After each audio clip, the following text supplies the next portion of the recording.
बड़ी खबर है मध्य प्रदेश के त्रिस्तरीय पंचायत चुनाव से जुड़ी, जहां प्रवचक बता दी कि सुप्रीम कोर्ट के द्वारा ओबीसी आरक्षण का जो है निरस्त कर दी गया है। अब नई अधिसूचना जारी करके आदेश जारी किया गया है। तो विधि क्षेत्र के यह पहल बघेली न्यूज चैनल में हम कनिष्ठ तिवारी अपना पंचन का सभी जन का प्रणाम करी थे और शुरुआत करी थे।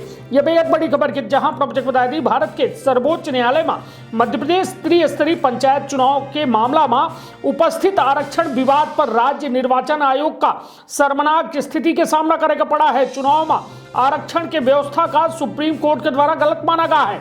आदेशित यह किया गया है कि नई अधिसूचना जारी करें, अन्यथा वर्तमान चुनाव अधिसूचना निरस्त कर दी गई। 27% ओबीसी आरक्षण का खारिज कर दिया गया है। प्रवचक बता दी सुप्रीम कोर्ट के द्वारा आदेश दिया गया है कि ओबीसी खातिर निर्धारित किए गए 27% आरक्षण का रद्द करें, उस समय सीटन का सामान्य सीटन में परिवर्तित करके नई अधिसूचना जारी करें। सुप्रीम कोर्ट के द्वारा मध्य प्रदेश राज्य निर्वाचन आयोग का आदेशित करत किन कहा गया है कि 27 जनवरी से पहले नवीन अधिसूचना जारी करके सूचित की जाए। मामला में अगली सुनवाई 27 जनवरी याचिकाकर्ता के वकील वरिष्ठ अधिवक्ता विवेक तनखा के द्वारा बताया गया कि सुप्रीम कोर्ट के द्वारा माना गया है कि राज्य निर्वाचन आयोग द्वारा मध्य प्रदेश में आरक्षण रोटेशन के पालन नहीं किया गया है एवं भारत के संविधान में अनुच्छेद 243C और D के उल्लंघन किया गया है।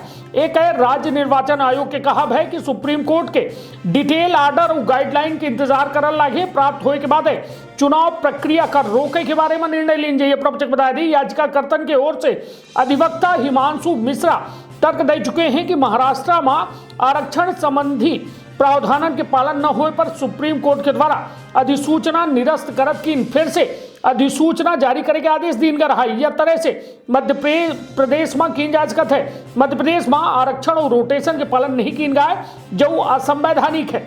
वरिष्ठ अधिवक्ता विवेक तनखा साफ सुथरा कह चुके हैं कि संविधान के धारा 243C और D के साफ साफ उल्लंघन है। तो निश्चित तौर पर समझी कि कहां न कहां सुप्रीम कोर्ट के आदेश से अब गेंद जो है राज्य निर्वाचन आयोग के पाला में आ चुकी है। हालांकि राज्य निर्वाचन आयोग यह मामला में यह कह रहा है कि जब तक ओका सुप्रीम कोर्ट के पूरी गाइडलाइन और आदेश नहीं प्राप्त हो जाए तो कौनो चुनाव में रोक लगावे के जैसा प्रक्रिया नहीं कह सकता ही ओके बाद कौनो फैसला मत जही। सबसे बड़ी बात कि राज्य निर्वाचन आयोग आपन किरकिरी नहीं करावे चाहे। राज्य निर्वाचन आयोग का साफ तौर पर सुप्रीम कोर्ट के द्वारा आदेशित किया गया है कि संविधान के दायरा में रह के चुनाव का संपन्न करावा जाए और यदि संविधान के उल्लंघन हुई तो वो आगे जाए कि चुनाव के प्रक्रिया का रद्द कर सकते थे, चुनाव का रद्द कर सकते थे। तो सीधे तौर पर समझी कि या अब जो चुनाव होई या न होई या पूरा जो है अब दारो मदार पहुंच गया है राज्य निर्वाचन आयोग के लगे।